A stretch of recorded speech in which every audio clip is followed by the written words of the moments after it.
Bismillahirrahmanirrahim. Assalamu alaikum wa rahmatullahi wa barakatuh. Hi, my name's Veronica Rollins, and welcome to my channel, Your Islamic Lifestyles. If this is your first time on my channel, please subscribe and turn on your notifications so that you're aware of when I've produced a new video. And if you've been on my channel before, welcome back. On my channel, I help new Muslims become practicing Muslims. I guide those contemplating becoming Muslim to help them make an educated decision about Islam. And I assist non-Muslim spouses in keeping harmony in their homes. However, today I'm going to go off script a little bit. I am making a video for anyone that can benefit from my experience.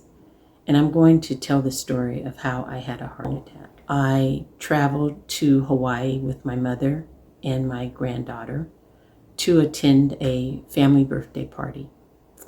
And we traveled pretty much uneventful to Hawaii. We did a boat tour and we did some sightseeing. And it was about the third day into the trip when I thought I had indigestion.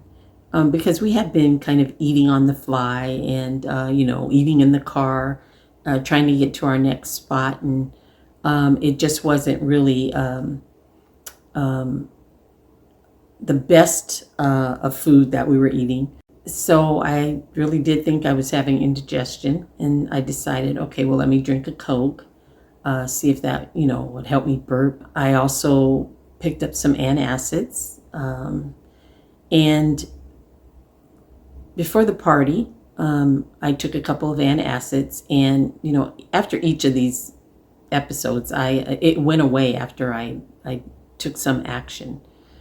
So went to the party, went to the beach the next day. Again had an episode of what I thought was indigestion. Took a couple more antacids, and so the day we were leaving, before I got on the plane, I said, well, you know what? I'm just going to take a couple just to make sure that I don't get indigestion while I'm on the plane. And we made it home, just fine. The flight was uneventful. It was an overnighter, so, we slept on and off and arrived around 8 a.m. the next morning.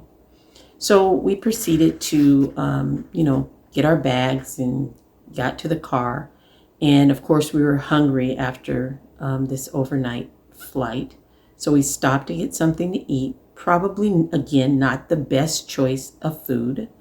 And, again, eating quickly to try to get where we were trying to go. So got home, around 11 or so. I got everyone in, got the bags in, and I proceeded to do laundry. And the chest pain came back again. And I said, well, you know what? I can. So let me go sit down for a little while, turn on the fan, and kind of just chill for a bit. So I did that, and it wasn't working. I was feeling really kind of exhausted. So I said, okay, I'm going to go lay down in the bed. And I laid down in the bed, turned on the fan on high, laid on my back, no relief. Turned on my side, no relief.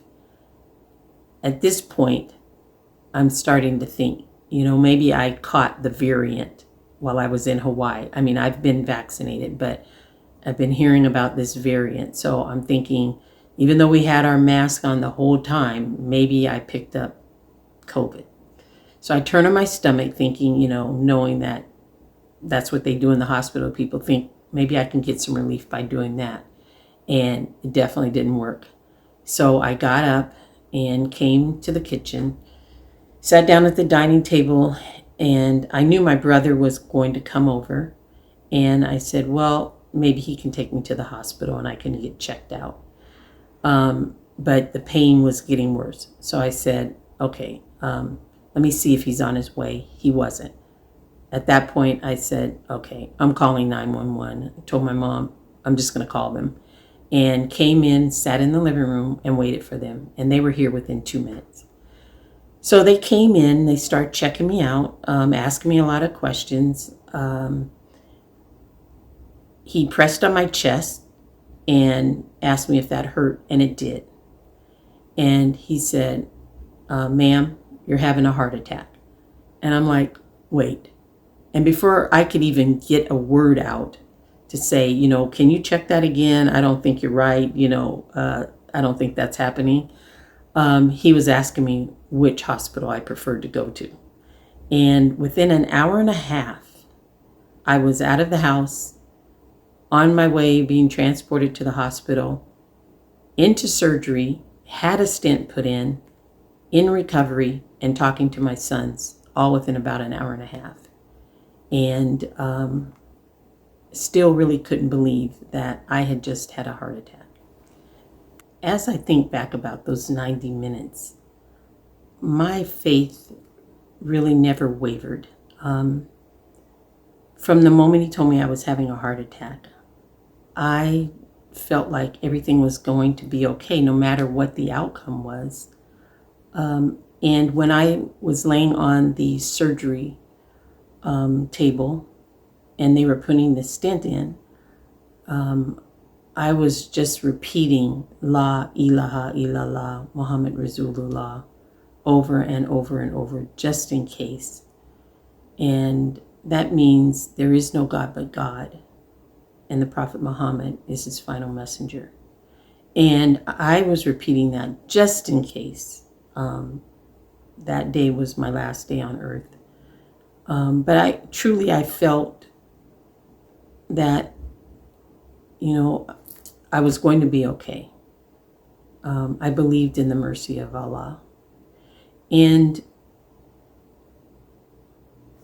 that was a really confirming experience for me, because Allah is merciful. I could have had that heart attack on the boat, and who knows how long it would have taken someone to get out there to me. I could have had that heart attack on that 6-hour flight back from Hawaii. Or I could have had that heart attack as I was driving down I-5. But Allah is merciful, and I believe that. And he allowed me to get home, to get everyone settled, and to have the wherewithal to call 911 when I realized that I wasn't getting any relief. I was sweating profusely. My skin was really clammy.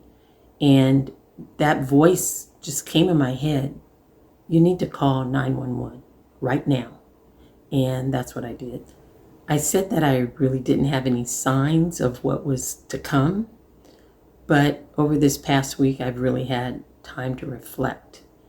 And about 3 weeks to a month ago, I experienced fatigue, unexplained fatigue, because I generally do not take naps during the day. And once I get up, I'm up for the whole day. But 3 weeks to a month ago, I just couldn't stay awake. I laid down on the couch. I laid down in the bed. I was, taking naps throughout the day. And so I thought, okay, I'm just run down because I've been doing a lot. And so I thought, I just need to perk myself up a little bit, get some energy going here. I had recently started jump roping because unbelievably, several months had gone by and I had gotten off of my regular exercise program. So because of, taking care of my mother and my granddaughter on certain days and, doing my business and a multitude of other things, I've just gotten away from some things that I normally do, which are exercising regularly, walking Chambers Bay, playing golf. I was not eating as well as I normally eat. So things had been a little off, but I had basically ignored those things. I was also a little anxious or apprehensive about the trip a couple weeks before the trip. Normally, I get everything together. Everything is like clockwork, and I don't really worry about it. I just know that I've put things in place, and I go on the trip, and everything is fine.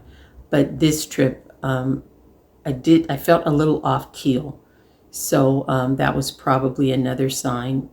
And then, of course, what I thought was indigestion was basically little mini heart attacks, my heart shutting down till it finally, had a more aggressive shutdown. It wasn't painful. It was just really pretty much annoying. I knew it was there, but it wasn't painful. So now I am monitoring my health every day. I make sure I take my medicine, and I am back, jumping rope and eating healthy and just paying more attention. And so as a Muslim, I believe I have a responsibility to convey the knowledge that I have. So my advice would be, and it's advice to myself, is to stay in tune with how I'm feeling and have my regular checkups, and not let things that are happening around me stress me out. Stress is definitely a big part of it. You cannot make something happen. Everything that happens is by the will of Allah, subhanahu wa ta'ala. And I guess my advice would be that, if you haven't had a checkup lately, have a checkup. At least know where you are. I certainly intend to stay in tune with my health, and just thank Allah for His mercy and His kindness in allowing me to stay here and continue to give knowledge that I possess to others as best that I can. So I hope you enjoyed this video. I hope it benefits someone out there. And I appreciate you taking the time to listen to my story. Assalamu alaikum.